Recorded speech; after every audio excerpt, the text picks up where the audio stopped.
a book today that's funny because it has all these different animal sounds in it. And I can just think in my head about all of you making these silly sounds. So I want you to do that with me. When I say the sound, I want you to say it back because I think it's going to be so silly to do it that way. So the name of the book is The Lion Who Lost His Roar but Learned How to Draw. Ooh, we like drawing in class. So this is a book about a lion. Look at all these different animals here. So the lion lost his roar. I wonder which lion it was, because there's a daddy lion, a mommy lion, and a baby lion. Look at all the different animals too. There's a zebra and a monkey, giraffe and a bird, and a flamingo. Do you know what a flamingo is? Have you seen those before? Flamingo. So remember, this is the front cover. The front cover has all the pretty pictures on it. It has those big words. That's the title. And then the smaller words are usually the author and the illustrator. This says Paula Knight and Daniel Haworth. So I'm not sure if they both wrote the words and the pictures, or if one's the author and one's the illustrator. It doesn't really tell us that. But remember, the author and the illustrator work together to tell us the story. Let's sing our song real quick. The author writes the words we read, words we read, words we read. The author writes the words we read in every kind of book. The illustrator draws and paints, draws and paints, draws and paints. The illustrator draws and paints inside a picture book. And this is a picture book. It is a non-fiction book, it is a fiction book, which means it is fake. These animals are real animals, but they're not a real animal out like you would see it outside, because animals can't really draw. So we know that that means it's fake. If it was a real book about animals, it might have real pictures in it. Remember, that is called an informational text if it has real pictures. It could also be a non-fiction book, which means it's not fake. It has real information in it. But this book is a fiction book because we're having our Fiction Friday. So let's look in here and see if we can figure out which lion lost his roar but learned how to draw. There's the title page that has that title on it again. This shows the little lion. I wonder if the little lion is the one that lost his roar. Remember I said it has really cool animal noises in it? Here's one right here, right away. The very first word in the book says roar. Can you make that noise? Roar. Lionel loved to roar. He had a deafening voice. It startled butterflies and birds and scattered herds of animals. Ooh, that's a lot of words that we might not know. So let's go back and look. Deafening means really, really loud. Look how big those words are. It was really loud roar. It startled the butterflies and the birds, which means it scared them away. Scattered. They moved to a different spot. Please, can you try to be a little quieter? Lionel asked Papa. You've disturbed the birds. You flustered the butterflies, and the zebras are hiding again. Roar! You're giving me a headache, said Mama. Why don't you just quietly sit and draw? Ooh, look. The author and the illustrator are working together to show us this is Lionel. He is the one that is probably going to be learning how to draw. He hasn't lost his roar yet because Daddy is telling him, oh my goodness, you're making all the other animals upset. Drawing is boring. I like roaring. So Lionel did just that all day long. Lionel's roar drowned out the whoosh of the waterfall. He shocked a flock of flamingos.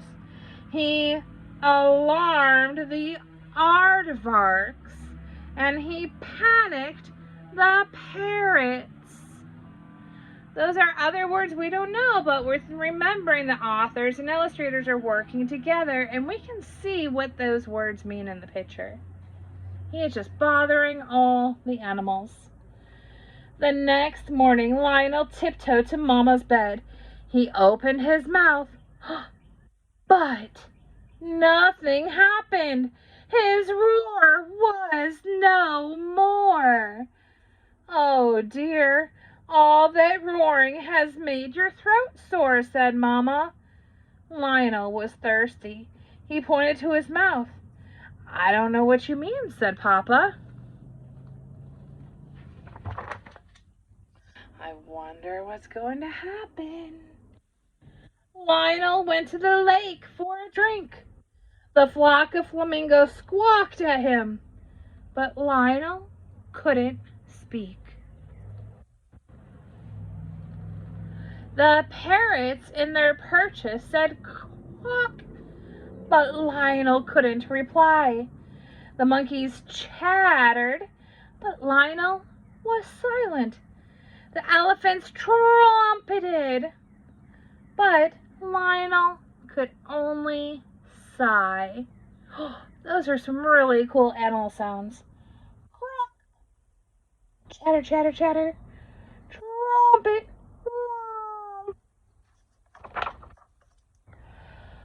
Look, Lionel, said Monkey. You've drawn a pattern. It's a cutesy swirl just like my tail. Drawn, thought Lionel. But drawing is boring. Pretty pattern, squawked the parrots. Lionel had to agree that the pattern did look pretty good. Can you draw me? Asked Flamingo. And me? Asked Monkey. Lionel could only nod. And he bounded home. All the other animals followed him. He chose a pink crayon and started to scribble. When Lionel handed over his drawing, the flamingo was so happy. Thank you, Lionel. It looks just like me.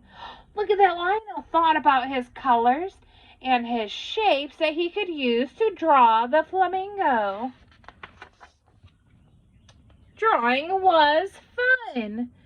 The different colored crayons matched the things around him. He used bright blue to draw the sky.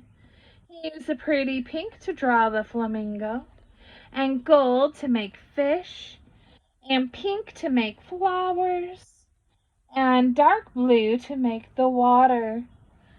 He made yellow to make yummy bananas, and green to make the pretty leaves. How lovely, said Mama. You do like drawing after all. No, Lionel croaked. His voice was coming back.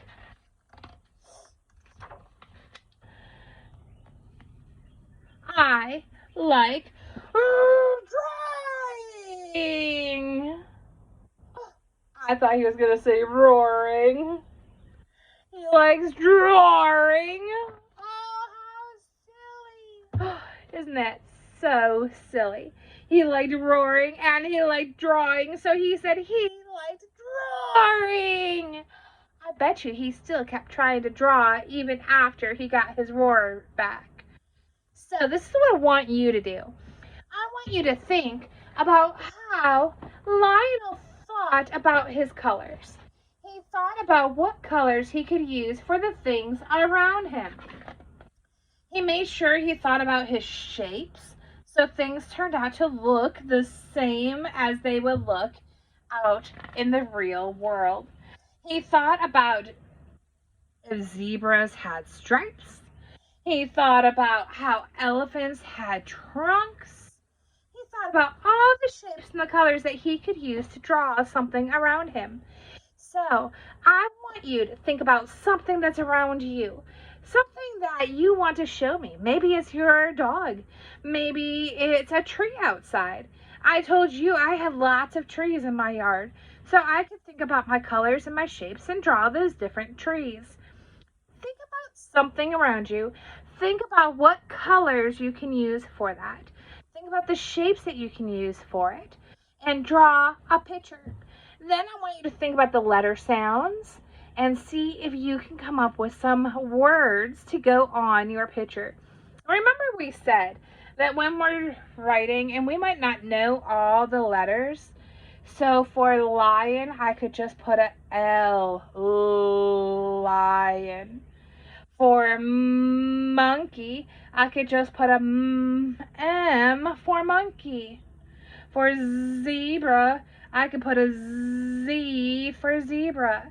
So think about what letter sounds you know, and think about your sight words, and see if you can draw a beautiful picture of something around you using the right colors and the right shapes, and see if you can get words to match it using the right letter sounds. And then take a picture of it and send it to me. A lot of your grown-ups have my email address now too. So if you can't send it to me on Dojo or my phone, then see if they can send it to me on my email. I look forward to seeing all the different kinds of drawings I get. Talk to you soon.